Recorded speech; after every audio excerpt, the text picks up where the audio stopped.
Assalamualaikum warahmatullahi wabarakatuh. Kami dari kelas 2018 U, Prodi Pendidikan Matematika, akan menjelaskan tentang geometri netral. Sebelumnya, perkenalkan dosen pengampu kami dari mata kuliah Sistem Geometri, yaitu Profesor Dr. Megateguh Budiarto, MPD. Dan perkenalkan, saya Akila Firda Istinabila, NIM terakhir 099. Di sini saya akan menjelaskan tentang pengertian pangkal, postulat, dan definisi pada geometri netral. Dalam geometri netral, tidak diperhatikan postulat kesejajaran dari Euclid. Maka, geometri ini disebut geometri absolut atau geometri netral. Geometri absolut ini termuat dalam geometri terurut. Jadi, pengertian pangkal geometri terurut juga menjadi pengertian pangkal geometri absolut. Selain itu, diperkenalkan pengertian pangkal ketiga yaitu kongruensi. Suatu relasi yang pasangan titik, segmen, dan interval. Jika segmen AB kongruen dengan segmen CD, maka untuk menyatakan ini digunakan notasi AB kongruen dengan CD. Pengertian ini tidak didefinisikan. Berikut adalah pengertian pangkal geometri netral. Yang pertama adalah titik-titik ABCD, yang kedua keantaraan ABC, ketiga kongruensi. Kongruensi ada 3 titik ABC, lalu ada segmen AB yang kongruen dengan satu segmen yaitu CD, sebagai gambar berikut ini.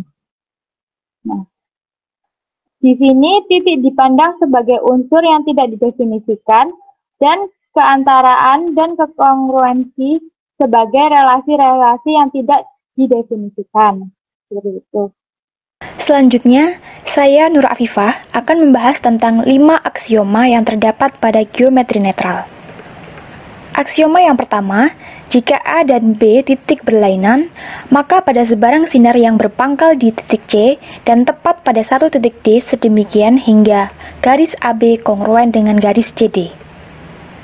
Untuk aksioma yang kedua, jika garis AB kongruen dengan garis CD dan garis CD kongruen dengan garis EF, maka garis AB kongruen dengan garis EF. Hal ini merupakan sifat transitif. Aksioma yang ketiga berbunyi, jika garis AB kongruen dengan garis BA, maka berlaku sifat reflektif, yaitu garis BA kongruen dengan garis AB. Aksioma yang keempat, jika garis ABC dan garis A aksen, B aksen, C aksen, kemudian garis AB kongruen dengan garis A aksen, B aksen, garis BC kongruen dengan garis B aksen, C aksen, maka garis AC kongruen dengan garis A aksen, C aksen. Aksioma yang kelima berbunyi bahwa kongruensi segmen dapat diperluas menjadi kongruensi sudut. Jika ABC dan A aksen, B aksen, C aksen adalah dua segitiga, dengan garis BC kongruen garis B aksen, C aksen, garis CA kongruen dengan garis C aksen, A aksen, dan garis AB kongruen dengan garis A aksen, B aksen, maka segitiga ABC dan segitiga A aksen, B aksen, C aksen sisi-sisinya sama, atau disebut dengan kongruensi sisi-sisi-sisi. Akibatnya, sudut A sama dengan sudut A aksen, sudut B sama dengan sudut B aksen, dan sudut C sama dengan sudut C aksen. Sudut-sudut pada segitiga ABC dan segitiga A aksen, B aksen, C aksen besarnya sama. Kemudian sebagai bahan diskusi, buktikan jika garis AB kongruen dengan garis CD, maka garis CD kongruen dengan garis AB. Buktinya adalah sebagai berikut. Diketahui garis AB kongruen dengan garis CD sebagai premis. Dari langkah 1 diperoleh bahwa panjang garis AB sama dengan panjang garis CD. Dari langkah 2 diperoleh bahwa garis CD sama dengan garis AB.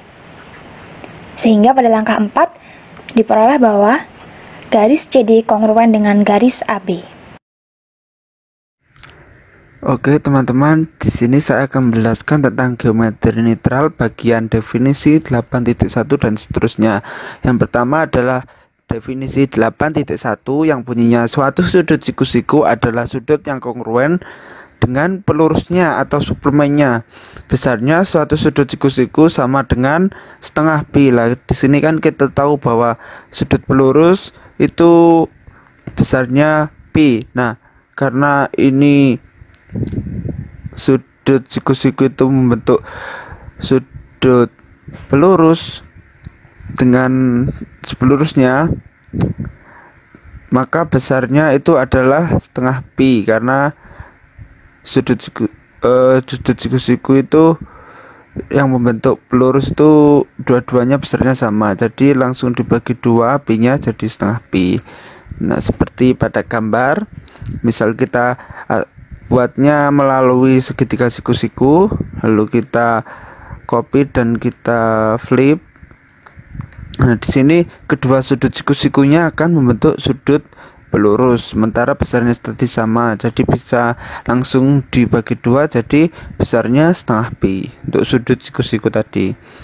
Nah, selanjutnya untuk definisi 8.2. Definisi 8.2 berbunyi, jika lingkaran dengan pusat O dan jari-jari R ialah tempat kedudukan semua titik P sedemikian hingga OP sama dengan R. Nah, jadi di sini ada suatu titik O dan titik P di mana P berlainan dengan O.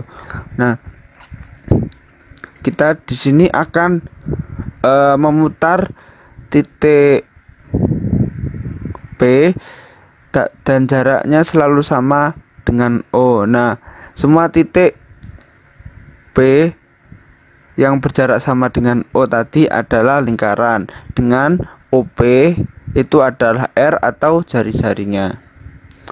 Seperti ini kita diputar. Nah, jadilah lingkaran.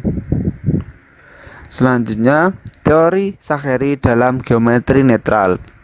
Yang pertama, teorema geometri netral disimpulkan dari 4 postulat pertama Euclid. Nah, sementara itu, untuk yang postulat kesejajaran harus dianggap valid.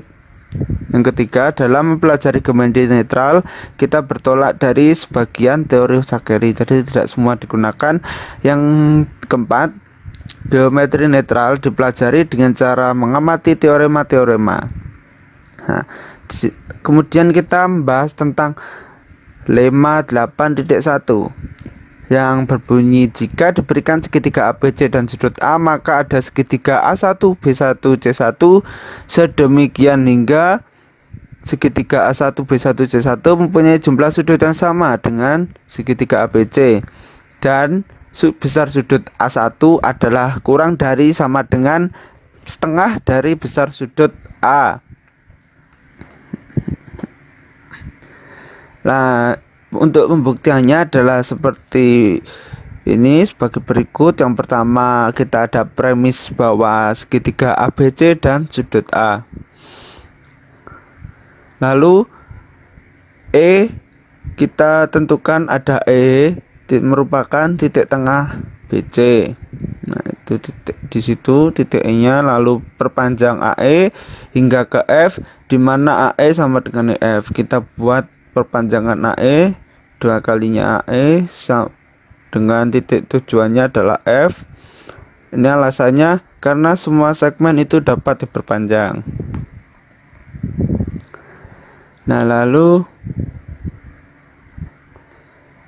dari situ kita mendapatkan bahwa, nah ini besar bahwa besar sudut A itu adalah besar sudut 1 tambah besar sudut 2, besar sudut B itu adalah besar sudut 3, besar sudut C itu besar sudut 4 ditambah besar sudut 3 aksen, dan besar sudut F itu adalah besar sudut 2 aksen. Nah, lalu yang kelima, dari yang poin nomor 2 tadi kita mendapatkan bahwa BE itu sama dengan AC karena E itu titik tengahnya BC. Lalu besar sudut BEA adalah sama dengan besar sudut FEC. Kenapa? Karena keduanya adalah dua sudut yang saling bertolak belakang. Nah, dari poin nomor 3 yang kita perpanjang AE sampai F sedemikian hingga AE sama dengan EF, kita mendapatkan AE sama dengan EF. Dari situ kita sudah mendapatkan dua sisi yang bersesuaian dan satu sudut yang bersesuaian. Maka kita bisa mendapatkan segitiga AEB itu sama dengan segitiga FEC karena sisi sudut sisinya. Kemudian yang poin nomor 6. Nah, dari akibat poin yang nomor 5 tadi, kita bisa mendapat bahwa besar sudut 2 itu sama dengan besar sudut 2 aksen, dan besar sudut 3 itu sama dengan besar sudut 3 aksen. Nah, selanjutnya kita tadi sudah ada diketahui bahwa besar sudut A tambah besar sudut B tambah besar sudut C itu adalah sama dengan besar sudut 1 ditambah besar sudut 2 tambah besar sudut 3 ditambah besar sudut 4. Lalu dari besar sudut dari poin nomor 6 tadi, kita bisa substitusi untuk besar sudut 2 dan 3-nya. Jadi besar sudut 1 tambah besar sudut 2 tambah besar sudut 3 tambah besar sudut 4 itu adalah sama dengan besar sudut 1 tambah besar sudut 2 aksen tambah besar sudut 3 aksen tambah besar sudut 4. Dari sini kita dapat besar sudut 1 itu sama dengan besar sudut CAF. Besar sudut 2 aksen adalah besar sudut AFC, dan besar sudut 3 aksen ditambah besar sudut 4 adalah sama dengan besar sudut FCA. Yang ke-9 dari nomor 7 dan 8 dari yang diketahui dan dari tadi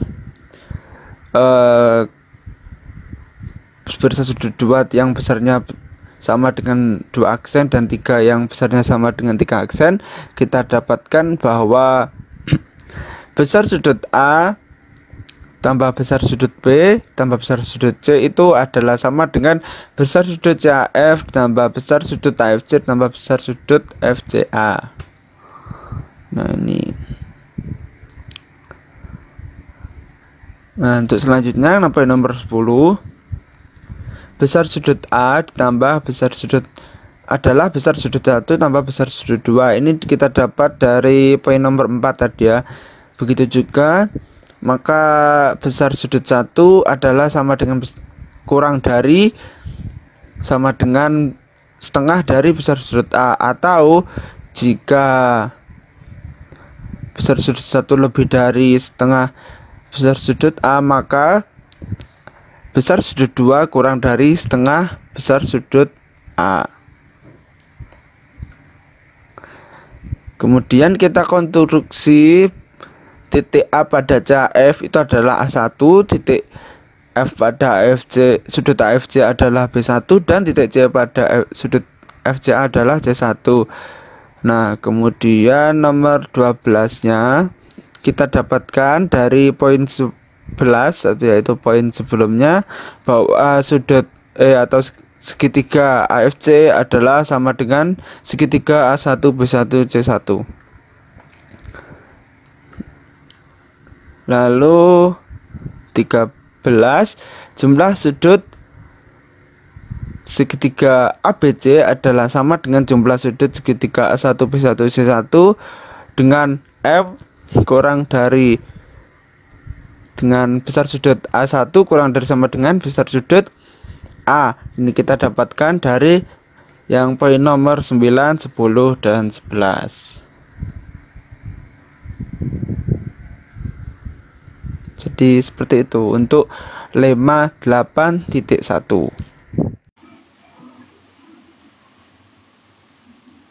Selanjutnya, saya akan menjelaskan tentang teorema 8.1, contoh 8.1, dan teorema akibat.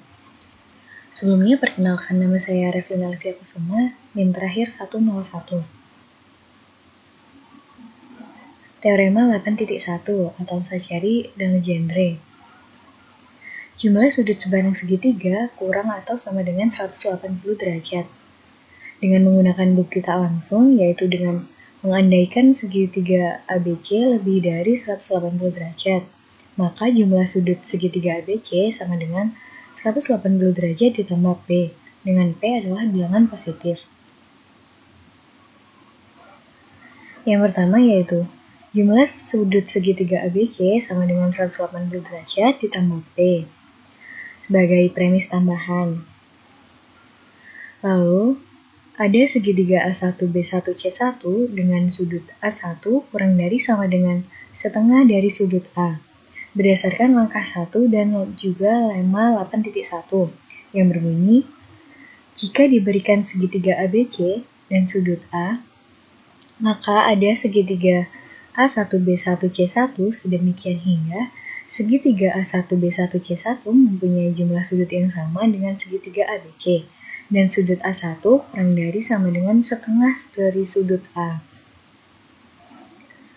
Selanjutnya ada segitiga A2B2C2 dengan sudut A2 kurang dari sama dengan setengah sudut A1 dan seterusnya berdasarkan langkah kedua dan lemma 8.1. Selanjutnya yaitu ada segitiga ANBNCN dengan sudut AN kurang dari sama dengan setengah sudut AN-1 berdasarkan lemma 8.1. Diperoleh N besar sehingga sudut AN sekecil mungkin berdasarkan langkah keempat.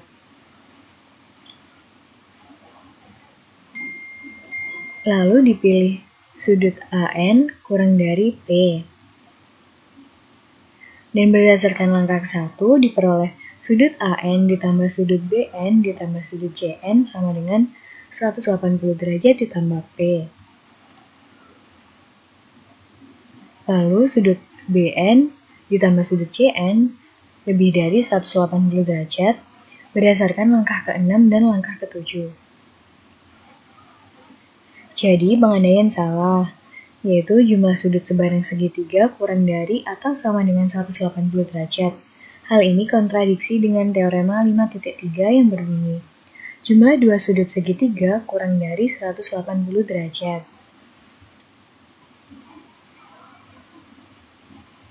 Selanjutnya contoh 8.1. Misalkan P sama dengan 1 dan sudut A sama dengan 25 derajat, maka dalam segitiga ABC didapat sudut A ditambah sudut B ditambah sudut C sama dengan 181 derajat dan sudut A sama dengan 25 derajat. Ini buktinya, yaitu yang pertama diketahui P sama dengan 1 derajat, sudut A sama dengan 25 derajat, sudut A ditambah sudut B ditambah sudut C sama dengan 181 derajat. Lalu ada segitiga A1B1C1 sehingga sudut A ditambah sudut B ditambah sudut C sama dengan 181 derajat dengan sudut A1 kurang dari sama dengan 25 dibagi 2 derajat.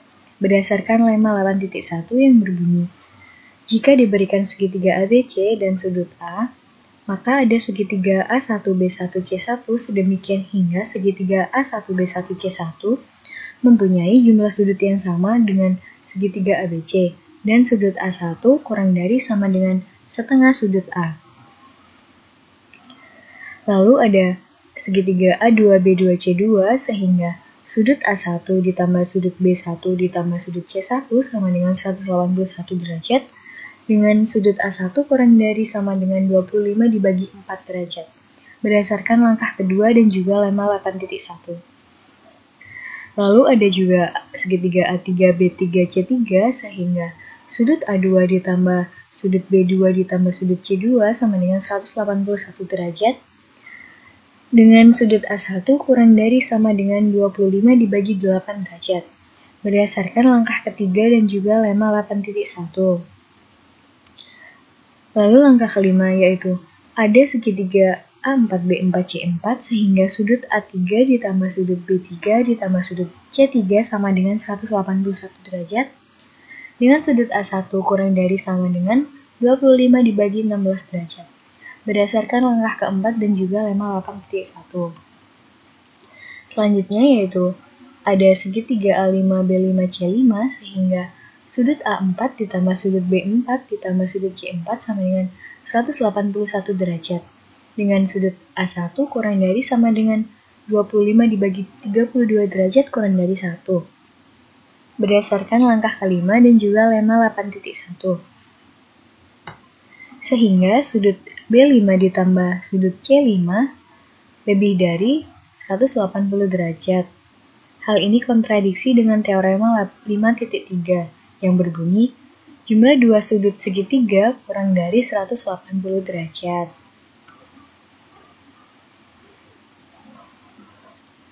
Selanjutnya yaitu teorema akibat yang berbunyi jumlah sudut sebarang segi 4 kurang atau sama dengan 360 derajat.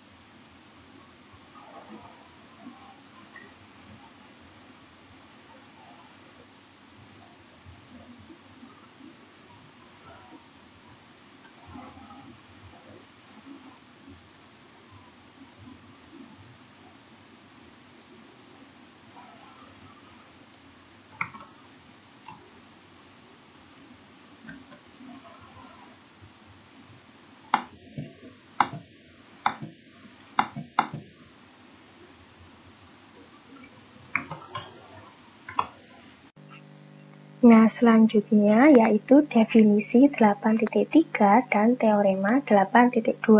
Dengan saya, Mayang Purbaningrum, NIM terakhir 007. Nah, definisi 8.3 yang berbunyi, suatu segi 4 disebut persegi panjang jika semua sudutnya siku-siku.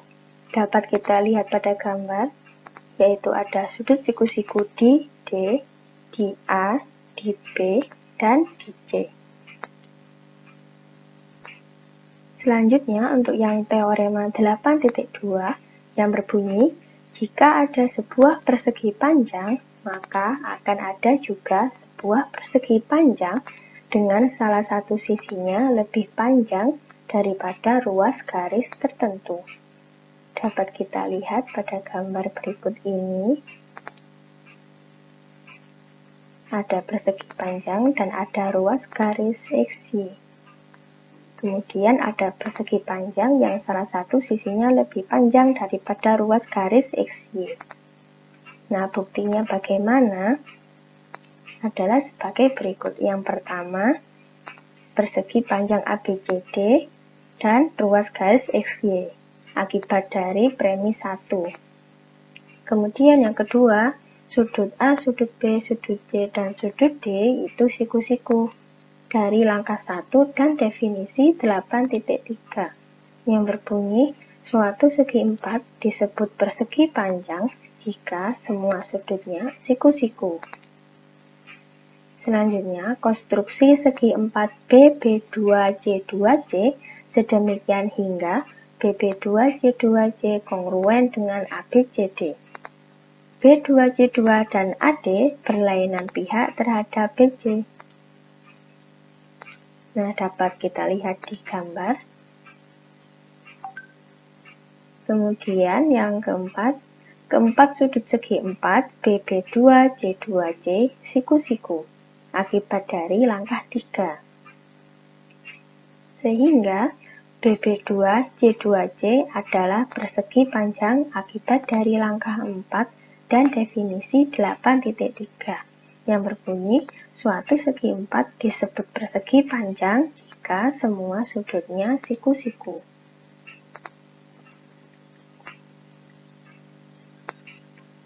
Nah, untuk yang selanjutnya D, C, C2 kolinear karena hanya ada satu garis yang tegak lurus BC di C. Begitupun juga dengan A, B, B2 kolinear. Alasannya sama, yaitu hanya ada satu garis yang tegak lurus BC, namun yang nomor 7 ini di B. Sehingga ABB2, C2, CD adalah segi 4 AB2, C2D. AB2, C2D adalah persegi panjang akibat dari langkah 1, 5, 6, dan 7. Nah, dapat disimpulkan AB2 sama dengan 2AB. Dapat kita lihat pada gambar. akibat dari langkah 3 dan langkah 7.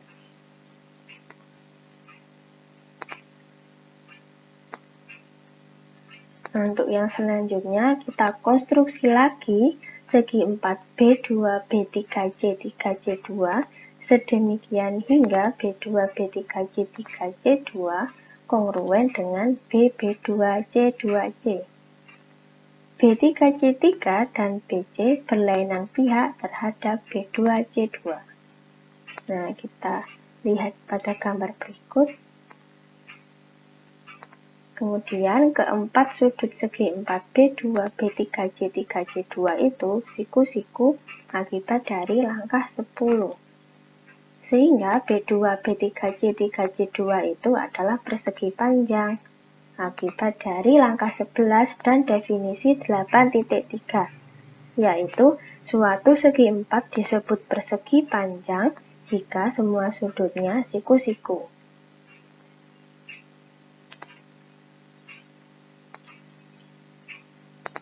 Nah, maka C2, C3 itu kolinear karena hanya ada satu garis yang tegak lurus B2, C2 di C2.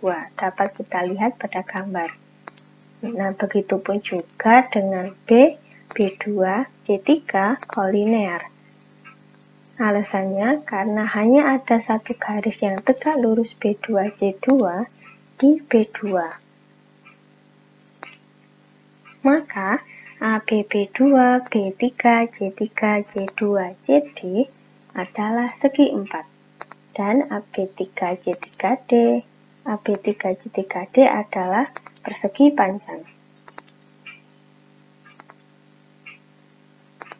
Akibat dari langkah 8, 12, 13, dan 14. Sehingga dapat disimpulkan AB3 sama dengan 3AB. Akibat dari langkah 3, 10, dan 14. Nah, selanjutnya kita buat lagi CN dan BN. Dan pernyataannya ABN sama dengan NAB. Akibat dari langkah 9 dan langkah 16. Kemudian, pilih N cukup besar, sehingga NAB lebih dari XY. Kita konstruksi. Sehingga ABNCND adalah persegi panjang yang salah satu ruas garisnya lebih panjang dari XY. Akibat dari langkah 8 dan langkah 15. Sekian dari saya, terima kasih.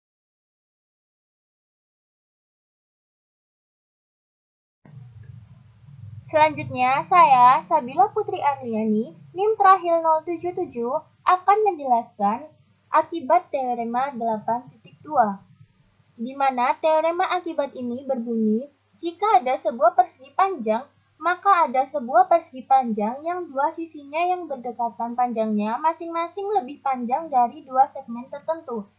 Dapat diilustrasikan dengan persegi panjang ABCD dan segmen ZW serta segmen XY yang lebih panjang daripada sisi dari persegi panjang ABCD. Dari teorema tersebut dapat dinyatakan sebuah persegi panjang AEGH yang panjang sisinya masing-masing ini lebih panjang daripada segmen ZW dan segmen XY.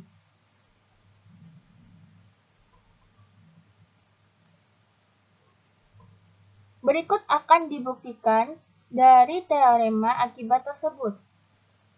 Terdapat premis 1, yaitu persegi panjang ABCD, segmen XY, dan segmen ZW. Berdasarkan langkah 1 dan teorema 8.2 yang berbunyi, jika ada sebuah persegi panjang, maka akan ada juga sebuah persegi panjang dengan salah satu sisinya lebih panjang daripada ruas garis tertentu. Nah, berdasarkan alasan ini, terdapat persegi panjang AEFD dengan panjang AE lebih dari panjang XY. Kemudian, konstruksi persegi panjang yang kongruen dengan persegi panjang AEFD berulang-ulang dan letakkan di atas REFD.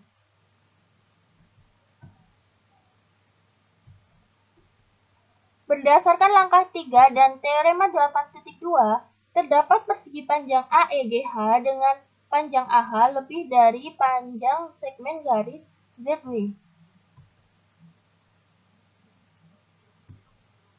Dengan demikian, berdasarkan langkah 2 dan 4, terdapat persegi panjang AEGH dengan panjang AE lebih daripada panjang segmen XY dan panjang AH lebih dari panjang segmen ZW. Sekian penjelasan dari saya mengenai teorema akibat ini. Assalamualaikum warahmatullahi wabarakatuh.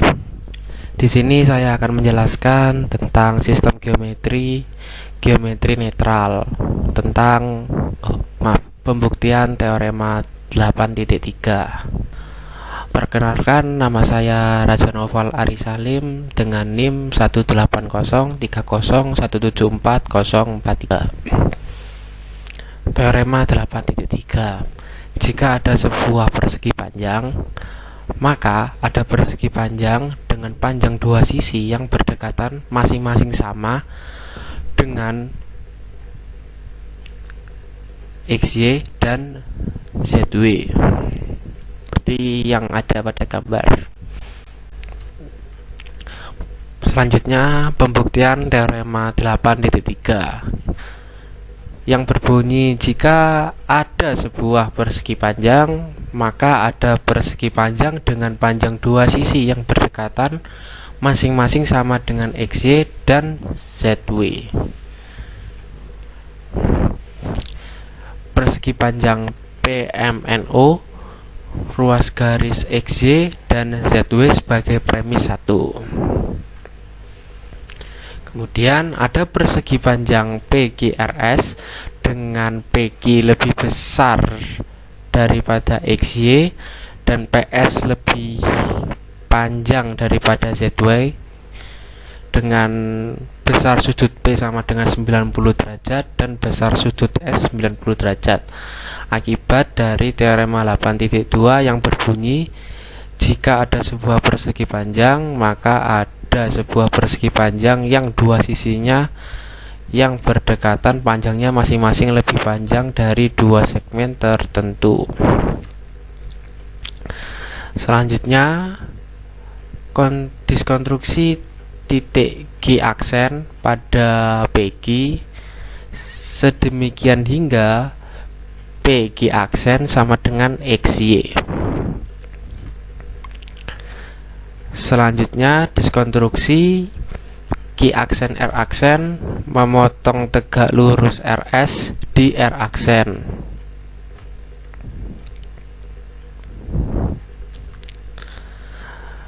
Selanjutnya, sudut Q aksen R aksen S sama dengan 90 derajat dan sudut Q aksen R aksen R sama dengan 90 derajat akibat 4.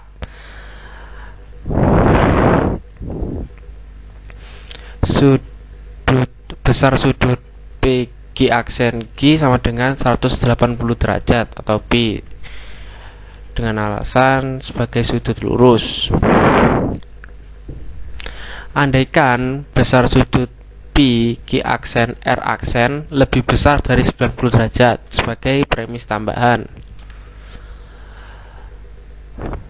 jumlah sudut segi 4 PQ aksen R aksen S lebih besar dari 360 derajat dari 2, 5, dan 7. Nah, hal tersebut berakibat kontradiksi dengan teorema 8.1.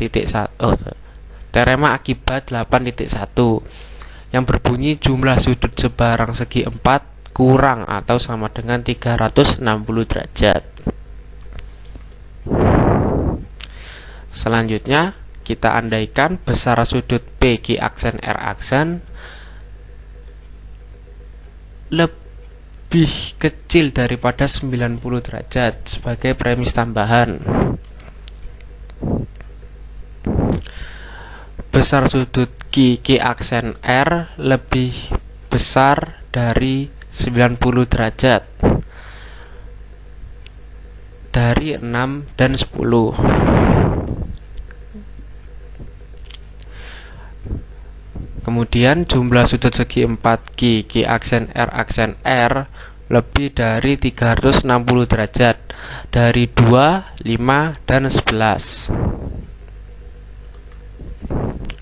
Hal tersebut menyebabkan kontradiksi dengan akibat teorema 8.1 yang berbunyi jumlah sudut sebarang segi 4 kurang atau sama dengan 360 derajat.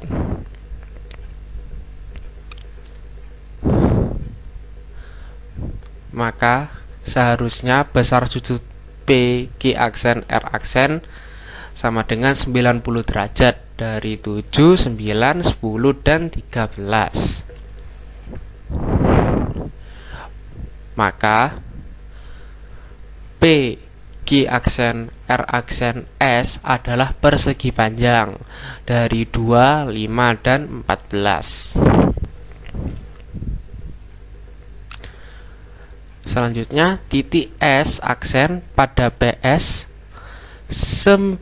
demikian hingga PS aksen sama dengan ZW. Diskonstruksi.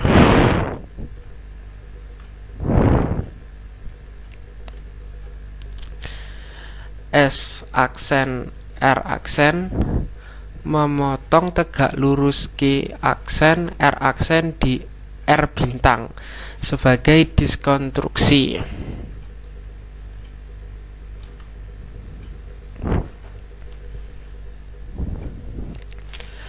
Besar sudut Q aksen R bintang S aksen sama dengan 90 derajat dan besar sudut R aksen R bintang S aksen sama dengan 90 derajat dari 17. Besar sudut P, S aksen, dan S sama dengan 180 derajat sebagai sudut lurus. Andaikan besar sudut P, S aksen, R bintang lebih dari 90 derajat sebagai premis tambahan, jumlah sudut segi 4 P, Q aksen, R bintang, S aksen lebih dari 360 derajat dari 2, 14, 18, dan 20. Hal tersebut menyebabkan kontradiksi dari akibat teorema 8.1 yang menyatakan jumlah sudut sebarang segi 4 kurang atau sama dengan 360 derajat. Selanjutnya, andaikan besar sudut PS aksen R bintang kurang dari 90 derajat sebagai premis tambahan. Besar sudut R bintang S aksen S lebih besar dari 90 derajat dari 19 dan 23. Jumlah sudut segi 4 S aksen R bintang R aksen S aksen R bintang R aksen S lebih dari 360 derajat dari 2, 5, 18, dan 24. Hal tersebut menyebabkan kontradiksi dengan akibat teorema 8.1 yang berbunyi jumlah sudut sebarang segi 4 kurang atau sama dengan 360 derajat. Sehingga seharusnya besar sudut P S aksen R sama dengan 90 derajat dari 20, 22, 23, dan 26. Sehingga terbukti P G aksen R bintang S aksen adalah persegi panjang dari 2, 14, 18, dan 27. Terima kasih, sekian dari saya. Mohon maaf bila saya ada salah kata. Wassalamualaikum warahmatullahi wabarakatuh. Assalamualaikum warahmatullahi wabarakatuh. Saya Lupita Wulandari, NIM terakhir 094 dari kelas 2018U. Di sini saya akan menjelaskan mengenai teorema 8.4. Teorema 8.4 sendiri berbunyi, jika ada sebuah persegi panjang, maka setiap segitiga siku-siku mempunyai jumlah sudut 180 derajat. Untuk pembuktiannya, pertama yaitu dikonstruksi segitiga ABC dengan siku-siku di B. Setelah itu, konstruksi segmen XY dengan panjang sama dengan BC dan segmen ZW dengan panjang sama dengan AB. Lalu ada persegi panjang A aksen, B aksen, C aksen, D aksen dengan panjang A aksen, B aksen sama dengan AB dan panjang B aksen, C aksen sama dengan BC. Berdasarkan langkah 2 dan teorema 8.3 yaitu jika ada sebuah persegi panjang, maka ada persegi panjang dengan panjang dua sisi yang berdekatan masing-masing sama dengan segmen XY dan segmen ZW. Lalu hubungkan A aksen dan C aksen seperti pada gambar. Selanjutnya didapatkan bahwa segitiga ABC kongruen dengan segitiga A aksen, B aksen, C aksen. Ini berdasarkan langkah 1 dan langkah 3. Seperti yang dilingkari ini, yaitu sisi sudut sisi. Lalu selanjutnya jumlah sudut segitiga ABC sama dengan jumlah sudut segitiga A aksen, B aksen, C aksen berdasarkan dari langkah 5. Selanjutnya dimisalkan bahwa P adalah jumlah sudut segitiga A aksen, B aksen, C aksen. Dan dimisalkan Q adalah jumlah sudut segitiga A aksen, D aksen, dan C aksen. Maka didapatkan P plus Q sama dengan 360 derajat. Berdasarkan dari langkah 3, langkah 7, dan langkah 8. Selanjutnya, P sama dengan 180 derajat atau P kurang dari 180 derajat. Ini berdasarkan langkah 7 dan teorema 8.1, yaitu jumlah sudut sebarang segitiga kurang atau sama dengan 180 derajat. Lalu diandaikan P kurang dari 180 derajat. Maka Q lebih dari 180 derajat. Ini berdasarkan dari rangka ke-9 dan rangka ke-11. Maka akan terjadi kontradiksi antara langkah ke-8, langkah ke-12, dan teorema 8.1, yaitu jumlah sudut sebarang segitiga kurang atau sama dengan 180 derajat. Maka didapatkan bahwa P sama dengan 180 derajat, berdasarkan langkah 10, langkah 11, langkah 12, dan langkah 13. Dengan begitu, teorema 8.4 yaitu jika ada sebuah persegi panjang, maka setiap segitiga siku-siku mempunyai jumlah sudut 180 derajat terbukti. Saya Emilia Ardiana Wulandari dengan NIM terakhir 017 akan menjelaskan teorema 8.5 pada geometri netral. Bunyi dari teorema 8.5 itu sendiri adalah jika ada sebuah persegi panjang, maka setiap segitiga memiliki jumlah sudut 180 derajat. Dari bunyi teorema tersebut kita bisa peroleh diketahui persegi panjang misalkan PQRS, kemudian akan dibuktikan setiap segitiga memiliki jumlah sudut 180 derajat. Nah, untuk langkah pembuktiannya, yang pertama, persegi panjang PQRS sebagai premis dapat dilihat pada gambar persegi panjang PQRS. Kemudian, kita tarik garis dari P ke R dan dari Q ke S, sehingga kedua garis tersebut berpotongan di titik O, konstruksi. Nah, karena langkah 2 tersebut, terbentuklah segitiga POQ, segitiga QOR, segitiga ROS, segitiga SOP, dan sebagainya. Selanjutnya, pilih salah satu segitiga yang terbentuk. Misal kita pilih segitiga POQ, akibat langkah yang ketiga. Untuk langkah yang selanjutnya, tarik garis tinggi pada segitiga POQ dari titik O, memotong PQ di titik M. Seperti pada gambar. Nah, karena langkah kelima terbentuklah segitiga POM dan segitiga QOM, di mana segitiga ini siku-siku di titik M. Untuk langkah selanjutnya, segitiga POM dan segitiga QOM jumlah sudutnya masing-masing 180 derajat. Hal ini dikarenakan pada langkah yang pertama, yaitu persegi panjang PQRS, langkah ke-6, yaitu terbentuk segitiga POM dan segitiga QOM siku-siku di titik M, dan berdasarkan teorema 8.4 yang bunyinya, jika ada sebuah persegi panjang, maka setiap segitiga siku-siku mempunyai jumlah sudut 180 derajat.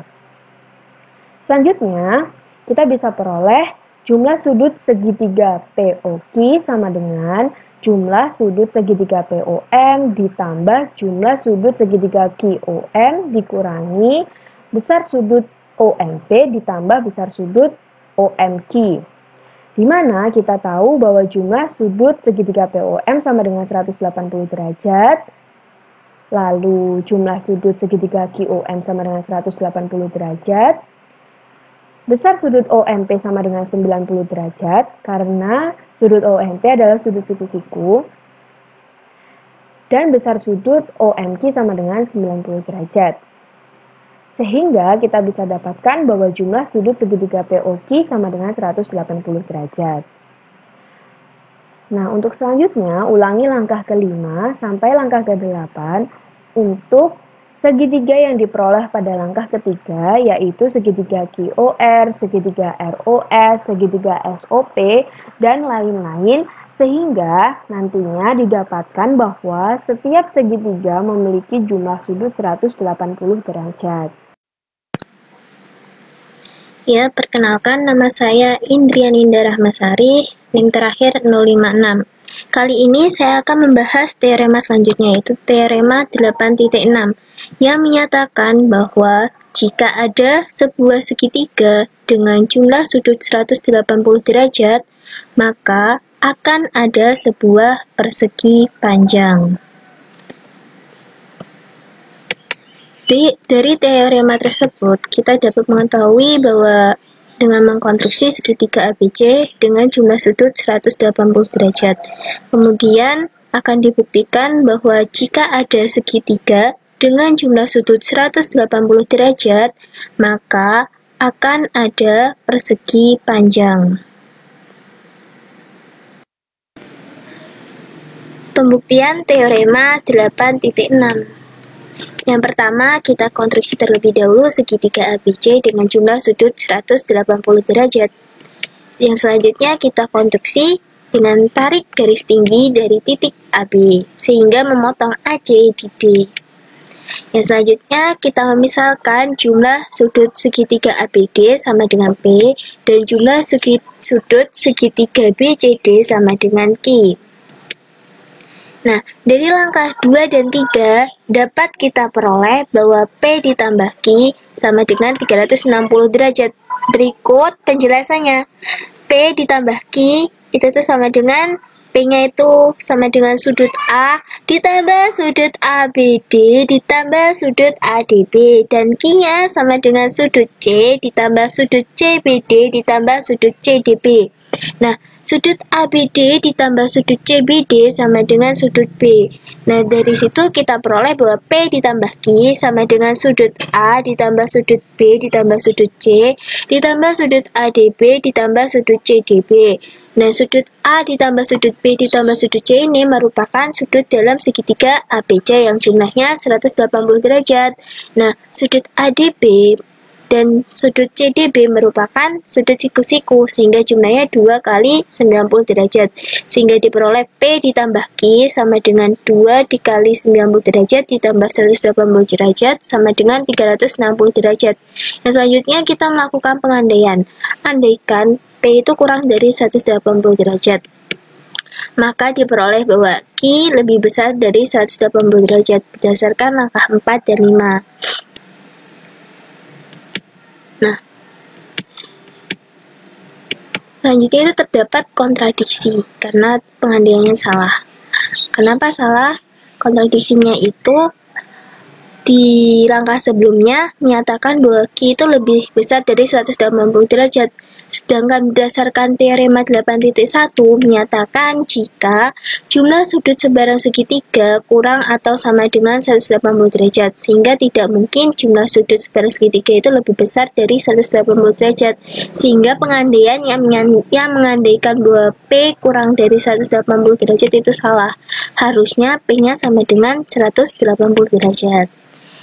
Dan selanjutnya berdasarkan langkah 1 yang menyatakan segitiga ABC jumlah sudut 180 derajat dan langkah 8 yang menyatakan P sama dengan 180 derajat, diperoleh bahwa segitiga ABD siku-siku di D besar sudutnya juga 180 derajat, atau P tadi kan sama dengan 180 derajat.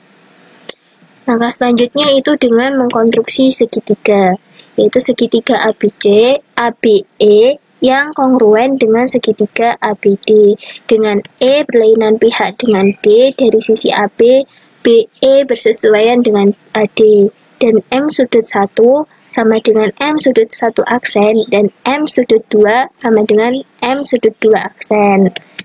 Selanjutnya berdasarkan langkah 9 dan 10, maka diperoleh M sudut 1 ditambah M sudut 2 sama dengan 90 derajat.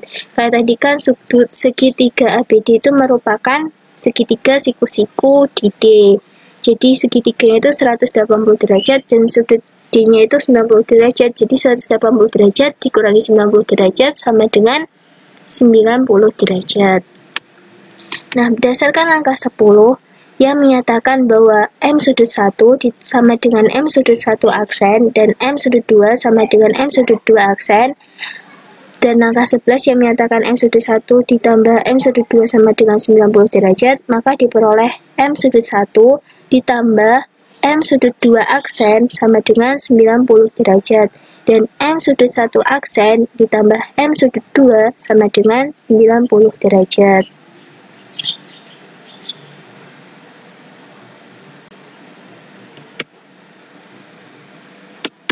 Langkah selanjutnya yaitu, nah tadi kan dari langkah 12 dan langkah 10, 11, 12 itu menyatakan jika M sudut 1 ditambah M sudut 2 aksen sama dengan 90 derajat dan M sudut 1 aksen ditambah M sudut 2 sama dengan 90 derajat.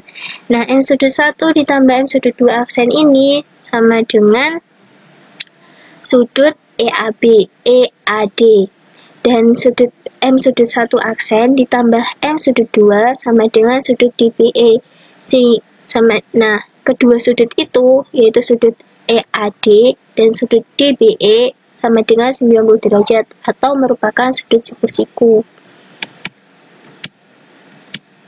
Berdasarkan langkah 2 yang menyatakan bahwa ditarik garis tinggi hingga memotong AC di D, jadi diperoleh BDA itu garis sudut siku-siku. Kemudian langkah 10 menyatakan bahwa E itu segitiga ABE kongruen dengan segitiga ABD dan E bersesuaian dengan D, maka E juga siku-siku.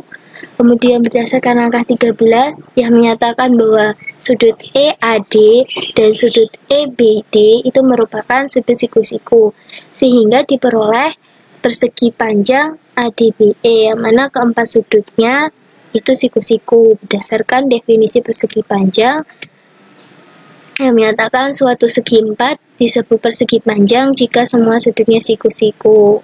Karena keempat sudut pada persegi ADBE itu siku-siku, maka ADBE merupakan persegi panjang. Sehingga teorema 8.6 yang menyatakan jika ada sebuah segitiga dengan jumlah sudut 180 derajat, maka akan ada sebuah persegi panjang terbukti. Sekian penjelasan dari saya. Terima kasih, semoga bermanfaat. Nama saya Ragil Tri Lestari, NIM 18030174076. Akan menjelaskan pembuktian akibat 1 teorema 8.6. Bunyi dari akibat 1 teorema 8.6 adalah jika sebuah segitiga mempunyai jumlah sudut 180 derajat, maka setiap segitiga mempunyai jumlah sudut 180 derajat. Diketahui, segitiga ABC mempunyai jumlah sudut 180 derajat, maka akan dibuktikan setiap segitiga mempunyai jumlah sudut 180 derajat. Untuk pembuktiannya, yang pertama, diketahui segitiga ABC dengan jumlah sudut 180 derajat sebagai premis. Yang kedua, ada persegi panjang A, B, C, P aksen berdasarkan langkah 1 dan teorema 8.6. Teorema 8.6 berbunyi, jika ada sebuah segitiga dengan jumlah sudut 180 derajat, maka akan ada sebuah persegi panjang.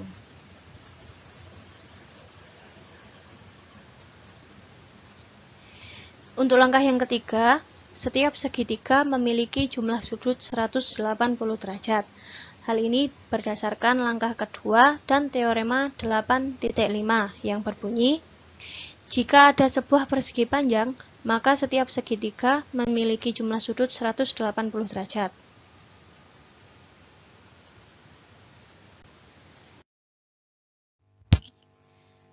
Akibat satu teorema 8.6 ini juga dapat dibuktikan menggunakan pembuktian silogisme. Dengan pernyataan pertama berbunyi, jika ada sebuah segitiga dengan jumlah sudut 180 derajat, maka akan ada sebuah persegi panjang. Disimpulkan, jika ada P, maka ada Q. Hal ini berdasarkan teorema 8.6 yang berbunyi, jika ada sebuah segitiga dengan jumlah sudut 180 derajat, maka akan ada sebuah persegi panjang. Untuk pernyataan yang kedua, jika ada sebuah persegi panjang, maka setiap segitiga memiliki jumlah sudut 180 derajat. Disimpulkan, jika ada Q, maka berlaku untuk setiap P. Hal ini didasari teorema 8.5 yang berbunyi, jika ada sebuah persegi panjang, maka setiap segitiga memiliki jumlah sudut 180 derajat. Dari kedua pernyataan ini dapat disimpulkan secara silogisme, jika ada P, maka berlaku untuk semua P. Yang pernyataannya berbunyi, jika ada sebuah segitiga dengan jumlah sudut 180 derajat, maka setiap segitiga memiliki jumlah sudut 180 derajat.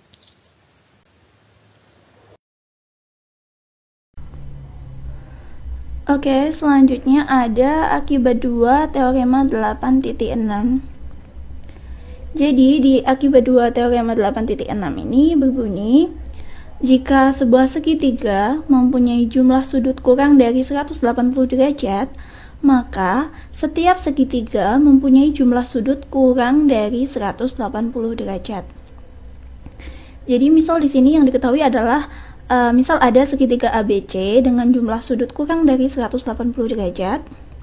Lalu yang akan kita buktikan adalah setiap segitiga mempunyai jumlah sudut kurang dari 180 derajat. Oke, mari kita buktikan.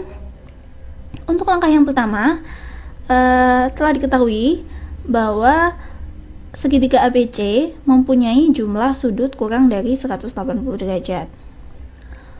Lalu, ada segitiga PQR dengan jumlah sudut kurang dari sama dengan 180 derajat. Hal ini berdasarkan teorema 8.1, yaitu jumlah sudut sebarang segitiga kurang atau sama dengan 180 derajat. Lalu, misal di sini kita buat pengandaian, andaikan segitiga PQR ini mempunyai jumlah sudut sama dengan 180 derajat. Nah, maka jumlah sudut segitiga ABC itu juga sama dengan 180 derajat. Hal ini berdasarkan akibat 1 teorema 8.6 bahwa jika sebuah segitiga mempunyai jumlah sudut 180 derajat, maka setiap segitiga mempunyai jumlah sudut 180 derajat. Akibatnya terjadilah kontradiksi dengan langkah yang pertama, sehingga pengandaian salah harusnya segitiga PQR itu kurang dari 180 derajat. Oleh karena itu, akibat 2 teorema 8.6 terbukti.